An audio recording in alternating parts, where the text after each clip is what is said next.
Hola, ¿cómo están? Mi nombre es Iván Carrillo, les doy la bienvenida al Noticiero Científico y Cultural Iberoamericano NSC. Acompáñenme por este recorrido de 30 minutos para explorar cómo el conocimiento y la cultura transforman nuestras vidas. Este espacio es gracias a la Asociación de Televisiones Educativas y Culturales Iberoamericanas, ATEI, y también está a su alcance en la plataforma Dailymotion. El ocre es un material terroso compuesto de óxido de hierro hidratado que se utiliza como pintura y que tuvo un alto valor para las culturas prehispánicas asentadas en lo que hoy es la península de Yucatán, en México. Recientes hallazgos han puesto al descubierto las que podrían ser las minas más antiguas de este material. Estas podrían ser las minas de ocre más antiguas del continente americano. Los vestigios de unos 12.000 años de antigüedad fueron hallados en cuevas subacuáticas de la península de Yucatán al sureste de México, según informaron el viernes sus descubridores. Lo más destacable sobre los sitios es su preservación. Es increíblemente raro en arqueología encontrar evidencia de actividad humana tan vieja y tan bien preservada. El acceso a estas cavernas se ubica a unos 10 kilómetros tierra adentro de las famosas playas del Caribe mexicano. El hallazgo fue realizado por buzos de la organización privada Centro Investigador del Sistema Acuífero de Quintana Roo. Se sumergieron varios kilómetros por cuevas y pasajes que a veces alcanzan apenas 70 centímetros de ancho, encontrando que el paisaje había sido alterado de forma no natural. Se determinó que el espacio fue habitado hace unos 10.000 años durante un periodo de 2.000 años, antes del establecimiento de la cultura maya. Los exploradores subacuáticos llevaron muestras físicas, más de 20.000 fotografías y horas de videograbaciones a personal del Instituto Nacional de Antropología e Historia y expertos internacionales. Las investigaciones apuntan a que el ocre rojo era un pigmento mineral altamente valorado y utilizado por los primeros habitantes del hemisferio occidental, lo que los habría impulsado a explorar estos peligrosos lugares para obtenerlo. En algunas áreas de la antigua mina, el techo está visiblemente oscurecido, por lo que parece haber sido hollín de fogatas de mineros. Los elaborados pasajes subterráneos estuvieron secos alguna vez, pero fueron inundados hace unos 8.000 años, creando condiciones ideales para preservar las huellas de la antigua actividad humana. La plastinación de cuerpos humanos es la sustitución de líquidos y parte de la grasa de los órganos por un polímero en condiciones de vacío y congelación. Su inventor es Günther von Hagens, quien lo patentó entre el año 1977 y 1982 y con ello nos dotó de la visión más real jamás expresada de la anatomía humana.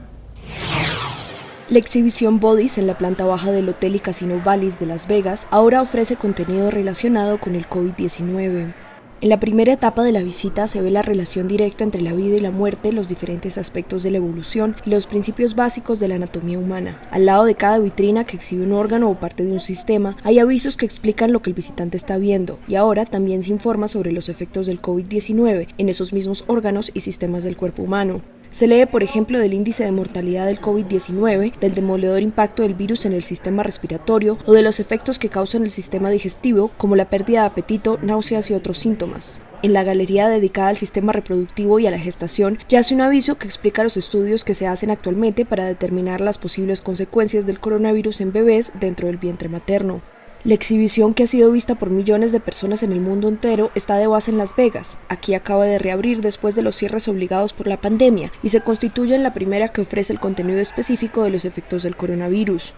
Tom Saller, presidente de Imagine Exhibitions, la compañía encargada de crear y mantener Bodies, asegura que el objetivo primordial del nuevo contenido es ayudar a informar y educar a la comunidad a través de los 20 cuerpos preservados.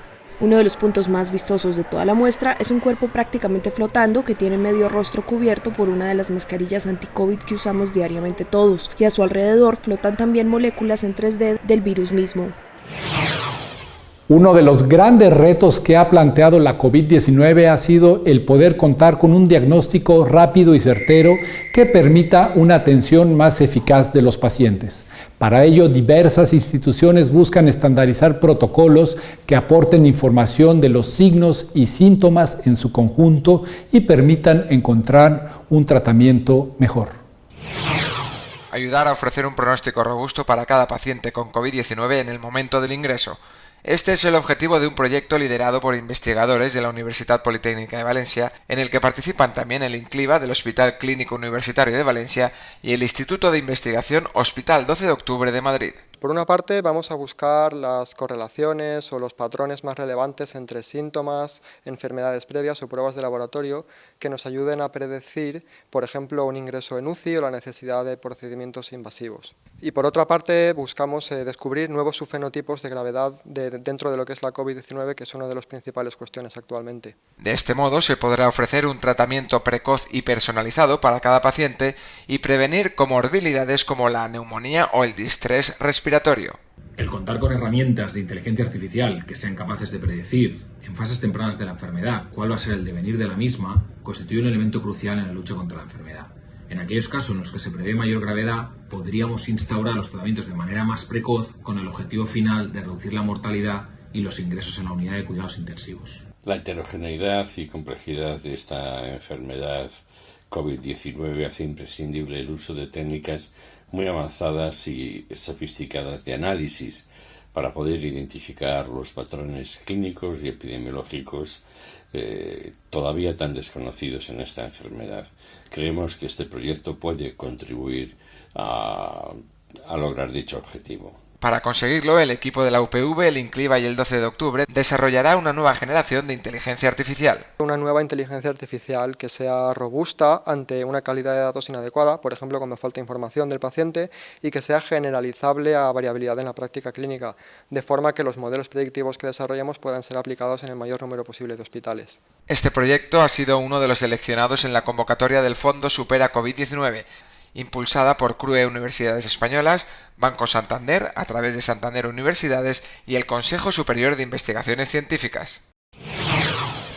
¿Hasta qué punto el talento artístico puede ser heredado? Hoy se sabe que muchas de las características físicas o psíquicas de un individuo se heredan por los genes, pero son moldeadas por la interacción con otros genes y sobre todo por el ambiente.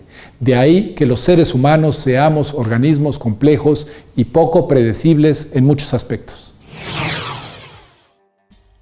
Tocar el violín y la guitarra o bailar a la perfección pueden ser talentos escritos en el ADN. Incluso ser empáticos o tener un comportamiento psicópata también está delineado por la genética de las personas desde que nacen. Sin embargo, no solo son los genes los que determinan este tipo de conductas. La genética deja sentadas unas bases. Y después, nuestra cultura, nuestro aprendizaje, nuestras experiencias vitales van modelando, pero modelando sobre esa genética. Uno tiende a nacer con una genética que le hace más empático o menos empático, e incluso si naces con la genética de más empático y, por ejemplo, pues la vida te trata mal, a lo mejor acabas dejando de ser empático independientemente de lo que digan tus genes. Estudios han demostrado que la deficiencia del gen MAOA, monoamino oxidasa, situado en el cromosoma X, está relacionada con la conducta agresiva de las personas. Y esto se debe a que el gen regula la serotonina y dopamina en el cerebro, es decir, ordena las emociones fuertes como el amor y la violencia. Pero pensemos que el cuerpo humano es un edificio en el que la genética ocupa el lugar de los cimientos y la base sobre la cual las experiencias cotidianas y la educación terminarán de construir la personalidad de cada individuo. Igual que construye tus pulmones sutilmente distintos que los de otra persona, igual que construye tus ojos o tus orejas sutilmente distintos que los de otra persona, pues hace lo mismo con el cerebro y eso se traduce en ciertas predisposiciones en el comportamiento. Nuestros genes tienen algo preparado para nosotros, algo que luego nosotros podemos crecer, acrecentar, disminuir o incluso destruir, pero tienen algo ya preparado. Yo creo que ese es el gran descubrimiento. ¿Y cuál es el papel de la genética en el desarrollo de talentos como el musical? ¿Será que quien lo decida puede ser el nuevo Mozart? Al hablar de Mozart es un ejemplo perfecto, estamos hablando de un genio, es decir, todos podemos tener unas habilidades de nacimiento más grandes o más pequeños para la música. En mi caso son nulas y probablemente habrá otra persona que nazca con cualidades para la música, y esto vale para cualquier otro talento, y que con mucho menos esfuerzo que tú toque la guitarra muchísimo mejor, ¿no? Entonces esto es lo que da la genética, ¿no? Da distintas predisposiciones, pero luego, bueno, pues una persona con muy mal oído puede llegar a ser un músico. Lo que es imposible es que una persona con muy mal oído llegue a ser Mozart, porque Mozart era un genio a los 6 años. Es una cuestión de dosis, ¿no? La genética te da la primera dosis, el resto lo tienes que poner tú. Desde México, reportó para el Noticiero Científico y Cultural Iberoamericano, NSC, Karen Rivera de Canal 22. La población de pandas salvajes, según el último censo del gobierno chino en 2015, ha crecido en 268 ejemplares en la última década. Con este aumento de un 16.3% respecto al último censo de 2003, ya hay un total de 1.864 pandas en libertad. A estos se suman los pandas en cautiverio, que también han hecho su aportación para la recuperación de la especie. Un nuevo integrante para el zoológico de Washington. La osa panda Mei Xiang tuvo un cachorro el viernes, 4 años después de su última gestación. Había sido inseminada artificialmente el 22 de marzo con semen congelado del macho Tian Tian, quien también está en el zoológico. Desde su llegada en el año 2000, Mei Xiang ya ha tenido 3 crías que han sobrevivido, 2 machos y una hembra, que fueron trasladados a China en su 4º cumpleaños por un contrato de asociación con el Centro de Conservación chino. Para diciembre está previsto el regreso a China de Mei Xiang, de 22 años, y de Tian Tian, que cumplirá 23 a fin de mes. El acuerdo entre Estados Unidos y China también prevé el pago de $500.000 anuales al Zoológico Nacional para apoyar los esfuerzos de conservación en China de esta especie clasificada como vulnerable. Según el Zoológico de Washington, menos de 2.000 pandas gigantes todavía viven en su hábitat natural en el centro del gigante asiático, mientras que otros 600 viven en zoológicos y centros de reproducción alrededor del mundo. Los pingüinos de Magallanes reciben su nombre del explorador portugués Fernando de Magallanes, cuya tripulación divisó esta especie, una de las 18 que existen, por primera vez en el extremo de América del Sur. Esta ave marina no voladora puede encontrarse tanto en el lado del Atlántico como en el lado del Pacífico del continente, principalmente en Argentina, Chile y las Islas Malvinas. Desafortunadamente, hoy enfrenta el reto de sobrevivir a la contaminación propiciada por el ser humano. Península Valdés acoge la mayor pingüinera de Latinoamérica. En este balcón hacia el Atlántico nidifican miles de pingüinos de Magallanes. La científica Luján Villabriga monitorea esta colonia de unas 2.600 parejas que viven envueltos de residuos plásticos. Si nosotros en la colonia del Pedral lo que podemos observar es que todos los años se acumulan plásticos en el sector de la playa y en el sector de los nidos, lo cual es un problema debido a que el plástico puede, digamos, dañar a los pingüinos, quedan en sus cuellos las botellas atorados o mismo también crían sus pichones en un entorno que no es favorable con botellas de plástico y demás cuestiones, ¿no? Los pingüinos de Magallanes viajan unos 15.000 kilómetros al año en su migración desde zonas cálidas como el norte de Argentina, Uruguay o Brasil hasta el sur de la Patagonia. Debido a la ruptura de la cadena trófica por el calentamiento de las aguas, ahora también deben recorrer mayores distancias para encontrar el alimento en el océano. Esto los expone más al enmayamiento y otros riesgos por la actividad pesquera o explotaciones petroleras. Por ende, son aves que pasan el 80% de su vida en el océano, ¿sí? Entonces, en esos viajes y en esa migración que ellos realizan, enfrentan distintos problemas en el mar y a su vez cuando vienen a reproducir a la colonia también enfrentan problemas de conservación en la tierra, ¿no? Hoy en día casi ya no mueren, menos de 100 pingüinos por año mueren en nuestras costas. El tema es que si bien está controlado en esta zona, cuando ellos realizan la migración, ahí todavía no se han tomado medidas, entonces están todavía expuestos al tema del empetrolamiento. Península Valdés es el ecosistema argentino con más áreas protegidas, pero solo en su zona costera. Global Penguin Society trabaja para extender esta protección también a zonas de alta mar. Entonces les colocamos transmisores satelitales en donde podemos observar dónde es el área de alimentación en el mar y así evaluar si se superponen con actividades, digamos, actividades humanas que puedan generar algún perjuicio para ello. Esta colonia nació en 2008 y su conservación fue posible gracias a la estancia del Pedral. Su propietaria, Silvina Garzoño, prohibió el acceso a pescadores y se dedicó al ecoturismo como la mejor alternativa para el equilibrio entre preservar a los pingüinos y a su vez garantizar ingresos para la comunidad local. Nosotros, digamos, sin turismo es muy difícil mantener esta casa, es muy difícil proteger la colonia de pingüinos sin turismo. El turismo sustentable permite que con los ingresos se puedan proteger las aves, el resto de fauna, la flora también, que es muy sensible acá en la Patagonia, es un ecosistema muy delicado. También trata de mitigar la sobreexplotación de la ganadería ovina, que en algunas regiones patagónicas ha provocado la pérdida del 90% de la cobertura vegetal y problemas de acceso al agua. Hay muchos campos de Patagonia que han sido abandonados por años de sobrepastoreo. Si cada campo tiene una capacidad de carga determinada, si para producir más se carga el campo con demasiado ganado, esto produce una desertificación. Irreversible debido al clima tan seco y cada vez más caluroso, un cambio climático y el impacto del ser humano del que Global Penguin Society trata de concienciar con educación ambiental en escuelas. En este caso, bueno, tratamos a los pingüinos porque es un nexo entre el mar y la tierra, ¿no? Y son indicadores justamente de la contaminación de los mares. Entonces, al tratarse también de animales muy carismáticos, es muy fácil entrar con los niños. Un mar y una tierra cada vez más hostiles para la supervivencia de estos pingüinos de Magallanes.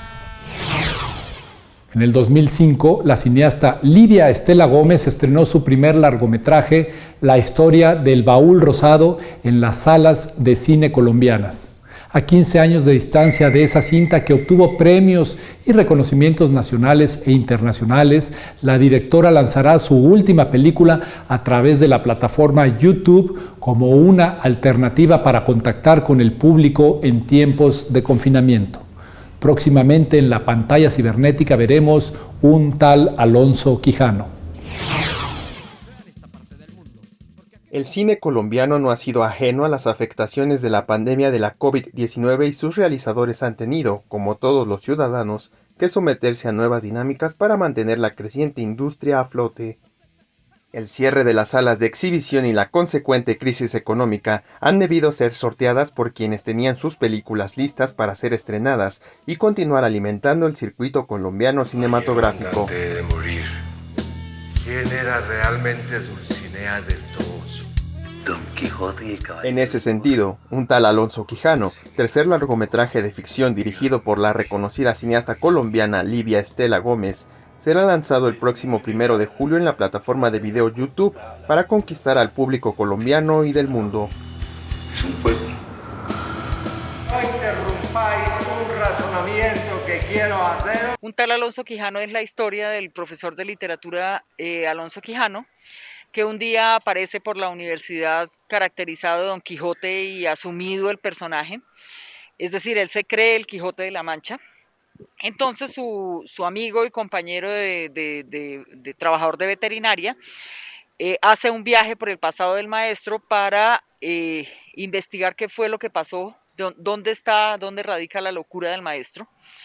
Adicional a esto, el maestro, digamos, uno de las razones de su trastorno es que se está enamorando de una estudiante punk y esto lo tiene como muy conflictuado. Entonces la película es una mezcla de estéticas. Estamos mezclando la estética del barroco, de la época del Quijote, con la estética punk.